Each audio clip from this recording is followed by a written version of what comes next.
As much as I'd like to play Shepherd of Fire by Avenged Sevenfold to start this off, I don't think that's what's the best course of action here. Hello. Sorry, everyone, for missing Monday. This is coming out on Tuesday, and so this big brick by brick is a little bit later. It's a very simple reason. I was out at a convention over the course of the weekend, and I returned late Monday night at around like 10 p.m. So it's been a bit of a bit of a long time, and I'm a bit tired. I'm actually filming at 8 in the morning the next day, this Tuesday. So my apologies for missing a day. I wanted to go ahead and film before I left, so that I could have this for Monday. However, I realized that, there was a lot more to say after, and so this was a bit more of a better thing to talk about. So, hello everybody, welcome to Brick by Brick. This is a weekly little series where we play random video games and talk about life. We're playing Origins this time around. This is my favorite COD zombie map of all time. This is number one. There is no zombie map I enjoy more than Origins.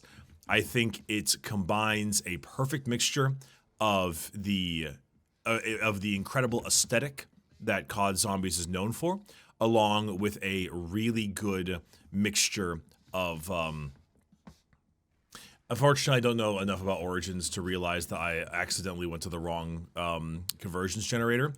However, and go for not the mystery box. It's all right, but it has some of the best gameplay, and also it has some of the most to do. I think one of the things that I've felt is that I've enjoyed lots to do in zombie maps, and a lot of people.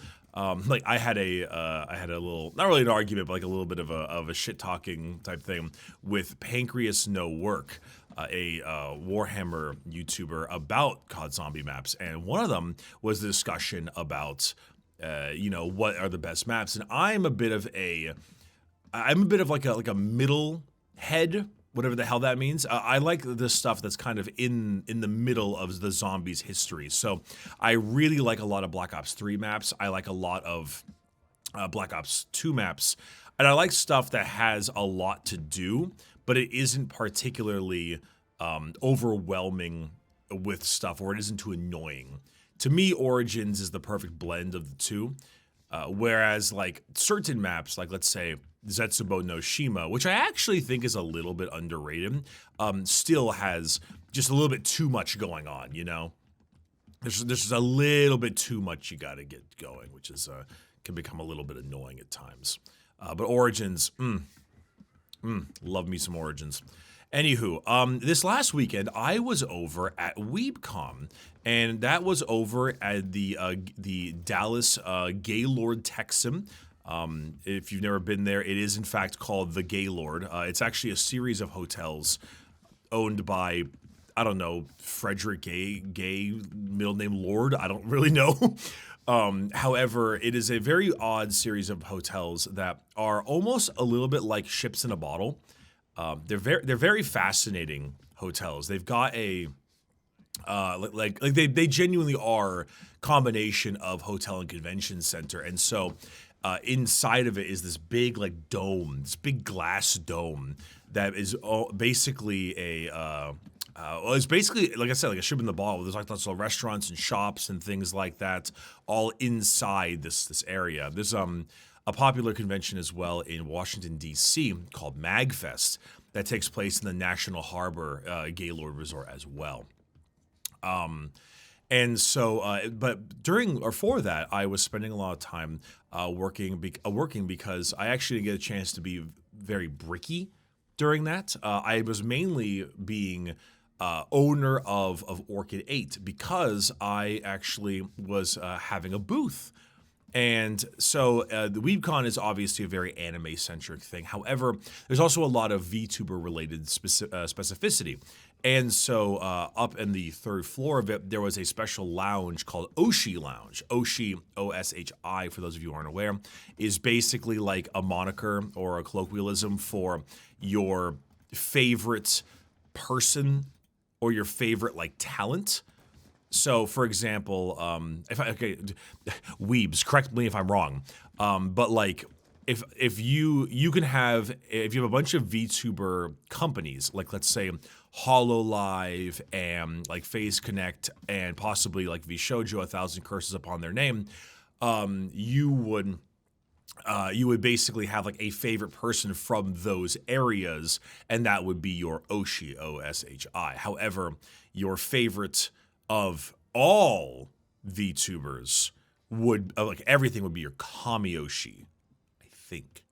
So we were at the Oshi Lounge, is what it was called, and that was basically the place you would go to meet a bunch of VTubers, like do their little meet and greets and things like that, say hi, and also purchase stuff. And so I myself, obviously with a merch company with a lot of VTubers, ended up having a booth for it, which is the first time we've ever done a booth. Oh, hello. I mean, how can you not like this? How can you not like this map? I mean, it's just so cool. And so I was there boothing the entire time, selling merch and stuff. It was a very rudimentary booth. I'll be perfectly honest. It did not look very pretty. We didn't have any backdrops. We didn't have any table runners. It was just us there and a whole bunch of merch.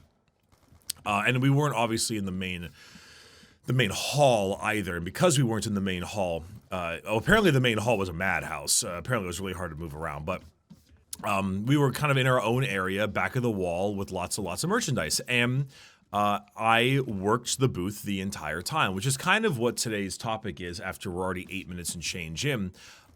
Is that I basically worked, it's funny, I was gone for only like an hour. And I missed like 5 friends who came by to say hi, apparently. But for the most part, I was only there for a very short period of time. Or sorry, I was only gone for a very short period of time. I worked behind the counter at the booth the entire. Oh my god, why does my hair look so like zoomery? Sorry, I just woke up. I swear I won't be like this forever. And I worked behind the counter the whole time, and it was really, really fun. Now, obviously, it was exhausting because I basically just worked retail again for a period of time. And one of the things I got the most of from people was bewilderment. A lot of people were very surprised that I was working behind the counter, that I was working at the booth for the company. And my response was always the same. It was like, well, I own the company.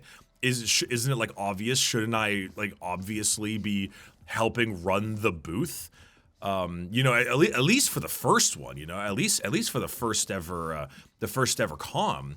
And I'm pretty sure I got that like 8 or 9 times, that question of like that level of surprise of I'm shocked that you're here behind the counter, And I guess maybe I can see it from like a YouTuber perspective, like, oh, because I will admit we were determining whether or not it was a good idea for me to actually be working the booth in case in case I had this isn't a very common thing, but like in case I had maybe some like a decent amount of fans, and would that cause a problem with people at the booth and like people there to say hi as opposed to people there to purchase stuff and moving along the lines and stuff like that, I mean, while I was there were quite a few fans that came by, and it was really nice. For any of you who I maybe spoke to, I apologize if I maybe had to rush you along, because I definitely had to do that a few times. Not because people were being, like floaty or nothing, but because I myself am I myself was working, and because I was working, I kind of was like, hey, I'm on the clock. I appreciate you coming by. Nice to meet you, etc. However, obviously, if you're welcome to peruse the wares and check some stuff out, but I can't really stay here and talk very much. And pretty much everyone was respectful of that, and it was actually quite nice. I was able to meet a lot of people and have take a few quick photos and things like that. Nothing too crazy, because obviously I was working. And I just, and then every time it was the same thing. I'm surprised you're working the booth. I'm surprised you're working the booth. And I don't know, I guess it made me feel a little sad, like that people would be so surprised. Maybe it's because of like YouTuber reason, as opposed to I don't know. Shouldn't the boss work the booth? Like, shouldn't the owner, if he's gonna have a fucking if he's gonna have a booth, like he should work the booth. Like, is that I'm shocked. It's such a surprising thing.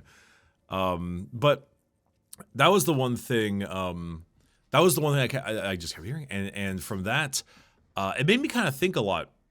It kind of made me sort of, oh, that's not good. It kind of made me reminisce. It made me reminisce a little bit, and it mainly made me reminisce over. Oh my god. Sorry, I want to reminisce in a bit, but I'm dealing with the Panzer. Reloading. 17 years.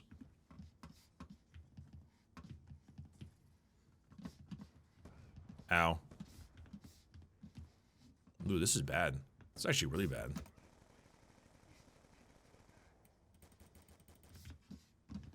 Sorry, give me a moment. This is my focus is now going elsewhere. There we go. Thank you, Python. Great pistol is Python. Big fan. Oh hey, look at that. But yeah, no, just you know, after hearing it so much, it was just kind of very, very shocking to me. And I guess one thing that I was, you know, as I was going through, I was basically working retail again, right? That was basically what I was doing, is I was back to working good old retail. And I have a few thoughts on that one. Now, obviously, I don't want to come off weird when I say these things, because there's a lot of like really wealthy celebrities and stuff like that. I would never call myself wealthy nor a celebrity. Maybe that might surprise some of you, but I think we need to reevaluate the knowledge of the finances that YouTubers make, especially when they have a startup. But I would not, and we can't use the C word here. We can't ever use the C word or the F word. Famous. Can't have those. But a lot of like really like wealthy celebrities, they kind of like to, for some reason, LARP as retail people, which is always really annoying. Because it has such like a, oh, well, I'm clearly like above this and better than you, so I'm not going to do this type thing. And I think that's maybe why I was a little bit surprised. So many people were surprised that I was working the booth because of that reason. Because I don't, at least I don't see myself that way, and I just kind of hope that nobody else did. But like I said, a lot of people, you know, a lot of them kind of LARP that retail thing, and doing it again for this thing, it's obviously a little different. Like, I wasn't working an 8-hour shift at McDonald's or nothing like that. I was working a 12-hour shift at, you know, selling merch. And the only reason it's a little bit longer is because of the obvious: wake up, set up, etc., do your thing, go from there. And looking back on it, I don't know if this is crazy. I do not know if this is really weird, but I actually really had a good time. I really enjoyed myself. I've always kind of felt that way when I worked at like Dairy Queen and stuff. I always kind of felt that like the actual act of doing it wouldn't suck as much if A, corporate didn't suck, B, customers didn't suck as much, and C, the pay wasn't abysmal. Right? Like, if I was making what I make now and I was working some kind of retail thing, I probably would be totally fine with it, because, you know, like, it's a, I don't know, a little bit of physical labor is rewarding, even if it's just you being on your feet, walking to people and saying, hey, how you doing, everyone? Hope, no, actually, I don't go like that. Fuck Christ, that felt cringy. Most of the time I just walk up and say, hey, pleasure to have you here. If there is anything or any VTuber you're looking for, please let me know and I'll pull it for you. And that was literally what I said every single time. And then they would always do like, all right, thanks. And then they would leave or, you know, ask me a question. But it was actually quite fun. I don't know why. It was genuinely enjoyable. Maybe it was because it felt very fulfilling, because it was like, oh, this is my stuff, right? This is my merch that my company produces, and people are here excited about that. It could have something to do with that. It could have something to do with the fact that, like, this is the first time, so it was a little bit more exciting. It could, of course, have something to do with the fact that I had lots of fans there, and it was awesome to see them.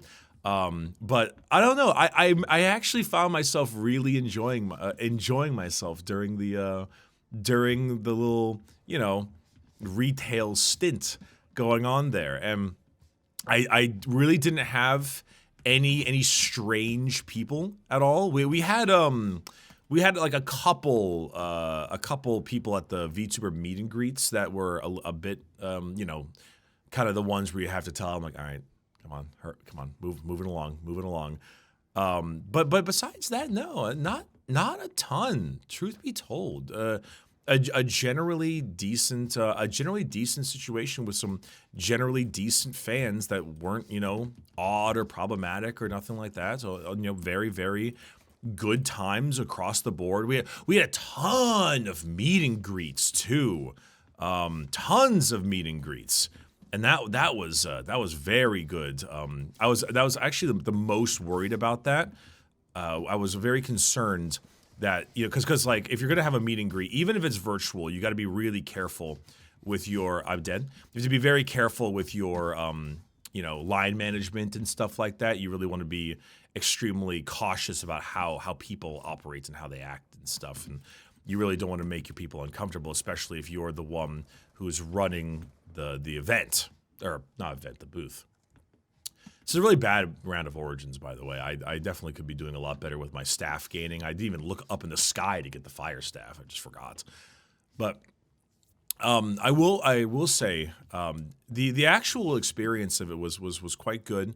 Taught me a lot about what items to bring and also the sizes to bring.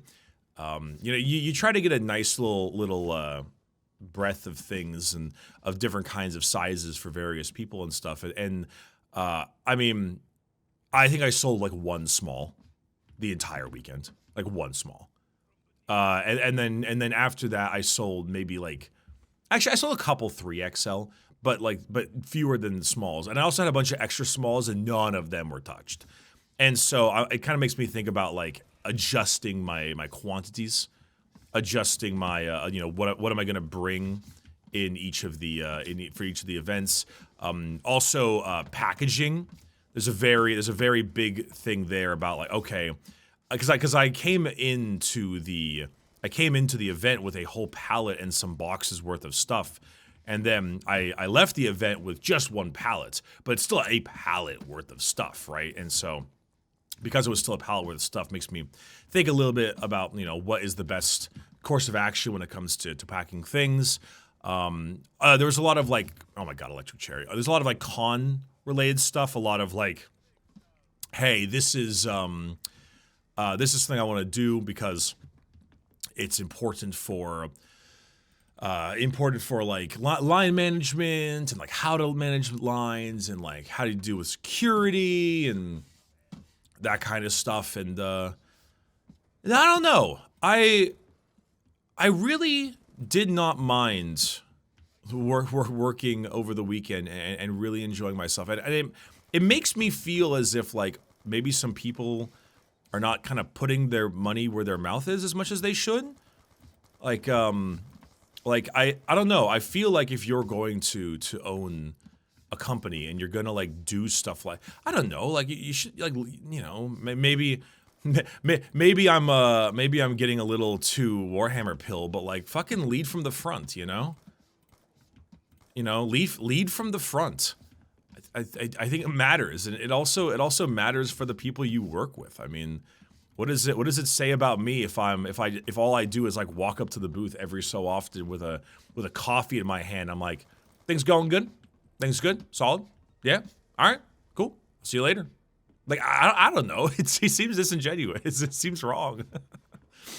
But in addition, a couple things also, some other Weebcon stuff. First things first, I like Texas.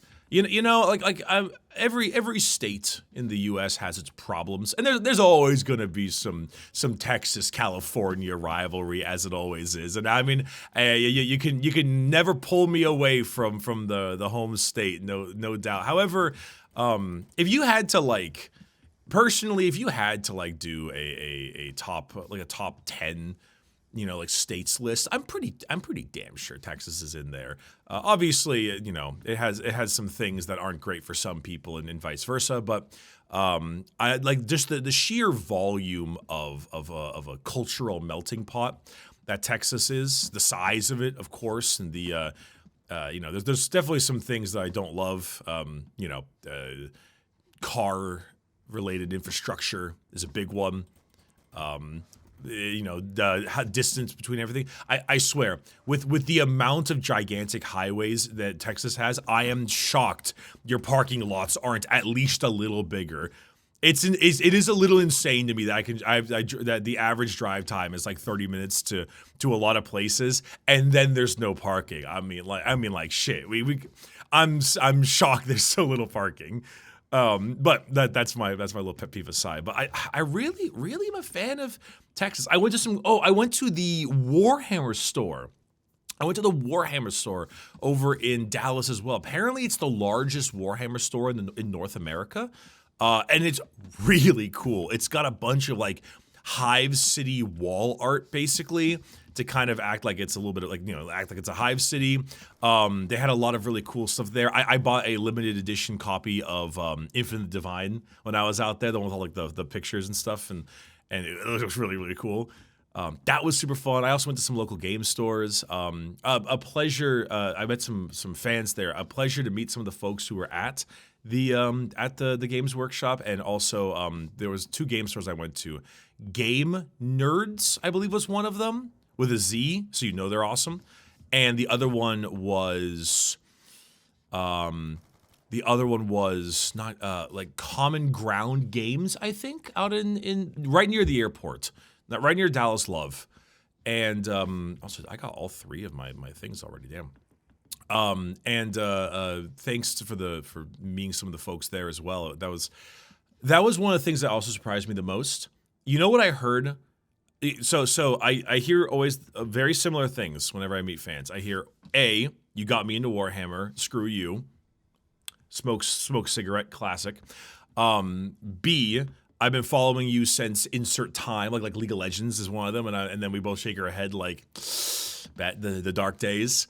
But the third thing I heard when I was out there in seeing fans and meeting people was, please keep up the brick by brick stuff. Oh, right. Please keep up the brick by brick series. That was the other thing I kept hearing. And I was shocked how much that series specifically, this series was the one called out. How much it was exactly this one. And I cannot deny that was a really awesome thing to hear. I did not realize it, even because obviously this series isn't the most views or nothing like that, obviously, but seeing such unanimously excellent feedback, surely the Panzer Soldat won't kill me like this. Oh my god. I don't think there could have been a better way that happened. Seeing that being such a common statement, a common ask, is to keep this one going, really felt good. Really felt good. I think what I'm going to do with this series, just so you know, is that there is the Fireside Bricky series, Fireside Bricky, what is it, channel currently that's like totally dead. What I think I'm going to do is I'm going to swap on over. After I'm done with the COD Zombies maps all the way to Black Ops 3, I'm going to rename Fireside Bricky to Brick by Brick. And then I'm going to make that channel the every Monday thing once we stop doing these ones. Also because 11th edition is coming around the corner. And therefore, there's going to be a lot of me waddling into the room ready for faction focuses and stuff again, probably. So, if they do that again, it was a lot of fun. So we'll have to see. But yeah, I really appreciate a lot of your support and your time. I wish more people would work their own booths, I guess. not shade against anyone, just I guess a bit of a a statement from what I heard. And Weebcon was really fun. If I met you, it was a genuine pleasure. Those of you in Dallas, thank you for being so kind and awesome. It was it's you know, it's almost always a good time visiting Texas. I went to a barbecue place in Dallas, Hutchins. I think it's called Hutchins. Woo, pretty darn good. Also, it was really nice going there and it not be like a line out the door. I've heard a lot of people lamenting line culture in like Texas barbecue, where everyone kind of is just like, it's like a big thing to have the 1 hour line before 11 a.m. opening and then you're sold out by 1 or whatever the hell that is. It was really nice to come in there and have the food like normally, like a normal person. Also had a Texas Twinkie, like a bacon and meat wrapped jalapeno filled with cream cheese. Fucking insane thing right there. Ridiculous, but that place was really good. That was definitely like a top 10 barbecue place I've been to. I don't know if anything has beat out Cooper's in Austin though. Granted, I went there in like 2018, so I don't know if it's still there or if COVID killed it or if it's as good as I remember. But Cooper's in Austin was that was a time. Good stuff. But yeah, no, it just I'm happy to be back. Happy to return. Tomorrow I've got a Twitch Rivals thing going on. And me and Wooly Versus are going to be playing 2XKO in like a little Twitch Rivals tournament. So excited about that one.